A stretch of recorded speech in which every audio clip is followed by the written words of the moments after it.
गणपती भारतातली सगळ्यात जास्त पूजली जाणारी देवता, मांगल्याचं प्रतीक.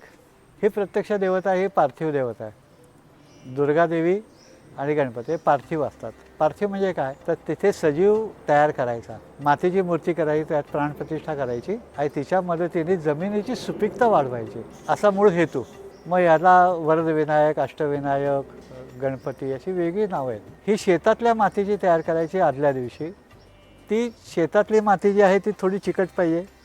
त्याच्यामध्ये माती भिजवताना त्याच्यामध्ये थोडंसं गोमूत्र शेण घातलं की त्यात गाईतल्या पोटातले जीवाणू तयार होतात. ती छोटीशी मूर्ती पाहिजे, तिला ओली असल्यास त्याला रंगलेपण नाही आहे. आणि ती गणपतीच्या दिवशी सगळ्यांनी मिळून एकच दिवस ठरवला की जेव्हा जमिनीमध्ये वापसा कंडिशन आहे तेव्हा तो गणपती ते तयार केला, प्राणप्रतिष्ठा केली आणि त्याचं सजीव पाण्यात विसर्जन केल्यानंतर ती सगळी जमीन सजीव झाली, म्हणजे जीवाणूंनी उपयुक्त झाले.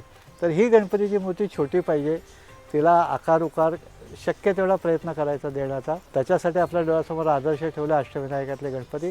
एकही गणपती आत्ता गणपती दिसतो तसा नाही आहे, पण माझा भाव त्याच्यामधला आणि माझा उद्देश सजीवता निर्माण करून समृद्धी निर्माण करण्याचा असल्यामुळे ती गणपती समृद्धीची देवता पण आहे.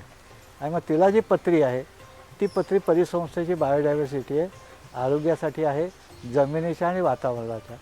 हा असा गणपती आपण करूया आणि आपण खरंच गणपती साजरा करूया. कोकणामध्ये तो 1.5 दिवस असतो कारण तिथे आर्द्रता जास्त असते. देशावर 5 दिवसाचा असतो कारण तिथे आर्द्रता कमी असते. 15 दिवस, 21 दिवस, 11 दिवस हे सगळं आपला उत्साह आहे किंवा उत्सव आहे.